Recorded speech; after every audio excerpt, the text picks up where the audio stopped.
Ma'am Cha, ang baduy daw ng vlog intro mo. Oh, so palitan mo na raw. Oh, ano papalit mo? Lang, isip tayo. Gusto bang palitan talaga? Palitan na raw eh. Ayaw Ang na corny nila nun daw eh. ba? Oo, Oh my corny God. daw ang baduy. Ganun Sige, sabi wait lang, nila. isip tayo. Sige. Tato. Hi, I'm Charo from Maddox Jewelry, your affordable diamond supplier in the Philippines, trusted by many engineers and known politicians. Another day, another crystal. Ah, bongga! Oh, di ba? Gusto niyo yan. Mas gusto Yun na niyo lang. yan. Yun na lang. Palitan na lang natin. O, i-bash na naman Di ba? ako. Porket may politician. Ah, di ba? Madali kami kausap. Ayaw nyo nun. Baduy. Oh, di proceed to the next. Anong gusto niyo ipalit natin? O sige madam, comment kayo sa baba. Anong gusto niyo ipalit natin? Corny ba yun? O yung mas masaya yun, no? Di ba? Oo nga. Another day, another crystal. Actually nga, mas maganda na nga yan kanina. Another day, another bato eh. Oh, at Pwede least ba? Another day, crystal na another lang. bato. Aside dun, ma'am, siya sa intro mo daw na napaka-corny. Sabi nila, napaka-chismosa mo raw. Kapag kausap yung mga celebrities, hindi ka na lang daw mag-focus dun sa diamond. O, ano naman masasabi mo sa kanila? Nanonood naman siya. Hindi kasi hindi, chismosa talaga ako. Oo nga, sige, Namin. sige, hindi na po siya kontra. Sige, chismosa na talaga siya.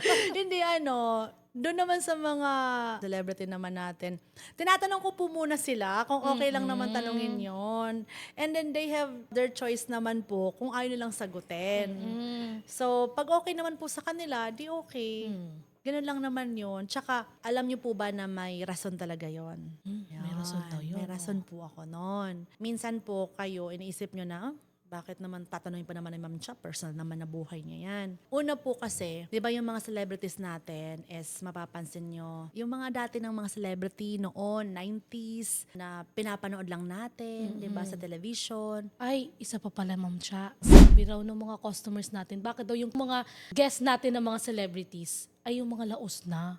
Grabe naman kayo. May rason po yung tanong ko sa kanila, and then may rason din po ako kung bakit tinatanong ko po sa kanila yung mga questions na yon. Ang mga celebrity po na bumibili sa atin is yung mga nasa age ng 30s, 40s up.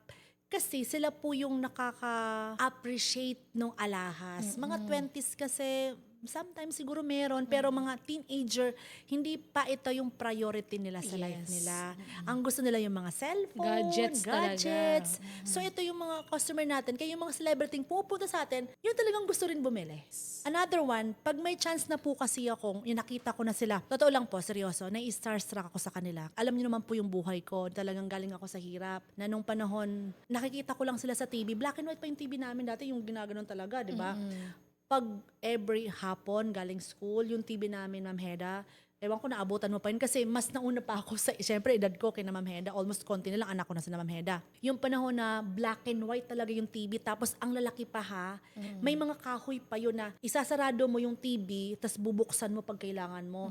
Pag meron kang TV ganun, mayaman kayo nung panahon. Tapos pag pinapanood ko sila nun sa black and white na TV, parang ang layo-layo, Ma'am Heda, ng distansya ko sa mga celebrity na to.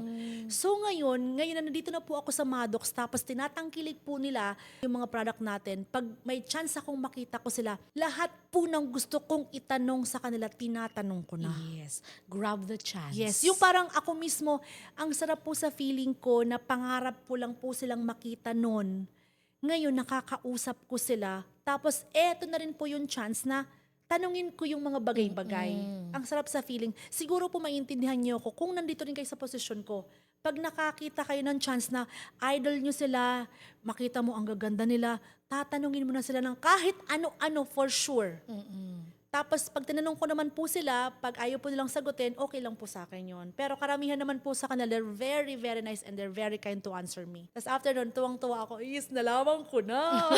Yes! Ala, confirm pala. Ako yung nakatanong. Personally, tinanong ko personally, ang saya-saya sa feeling, Ma'am Heda. Alam niyo po ba, isa yun sa achievement ko bilang tao. Hindi lang po bilang boss ng Maddox Jewelry, bilang personal inner self ko. Sabi na, di ba, paano mo masabing successful ka na? Hindi lahat about money, hindi lahat about position. May mga bagay sa buhay natin na pag nagawa mo yon, feeling mo you're very successful. Parang tulad nito, nakikita ko sila lahat, feeling ko, Fulfilling yung moment yes, na yan. fulfilling po yung moment. So, ito po, in-explain ko po sa inyo, hindi lang po yun parang rason lang na simple. may inner explanation po ako doon. Tsaka nakikinig din kayo, di ba? Pinapakinggan nyo din yung sagot, di ba? So, chismosa din kayo.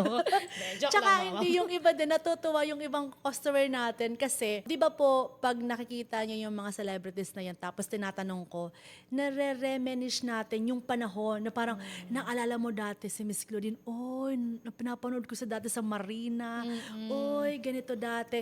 Di ba, ang sarap po balikan yung mga memories natin noon na ang saya-saya, na wala pang masyadong stress sa buhay.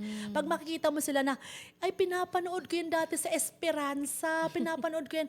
Totoo, di ba? Yun yung hindi natin kayang bilhin ng pera, yung memories. Even nga si Mamang, di ba, yung dala niya yung laing. Yung laing na yon nung kinain ko, naaalala ko yung luto ng lola ko. Kasi Bicol eh. Yes, because kasi yung laing, iba-iba yung klase, di ba, Ma'am Heda? Iba-iba yung klase ng gawa. Iba-iba yung klase ng luto. Nung kinain ko yun, sabi ko, wow, yung naalala ko yung lola ko. So parang ito rin po, yung mga celebrities na to, may naalala ko nung kabataan ko before, na tumatakbo-takbo lang ako, walang panty. May sipon-sipon pa. Yung ang problema mo lang ay yung matutulog, kailangan mo matulog sa Yes. hapon. Di ba? Problema ko lang dati kung paano ako maglalaro ulit bukas kasi papaluin na naman ako pag nasobrahan ako ng oras sa labas. Oh, di ba? Tsaka kung nakita nyo din po kasi sila sa personal, iba din talaga yung feeling. Totoo yun. Pag nakita nyo sila sa personal tapos nakakahalubilo nyo, nakakausap nyo, harap-harapan talaga, iba po talaga yung feeling. Baka po, ganun din po kayo sa akin o baka masobra pa lahat na siguro ng matanong nyo na chance Yes, ko na to. diba? Kasi yun lang din po yung chance ko talaga. Beyond Maddox.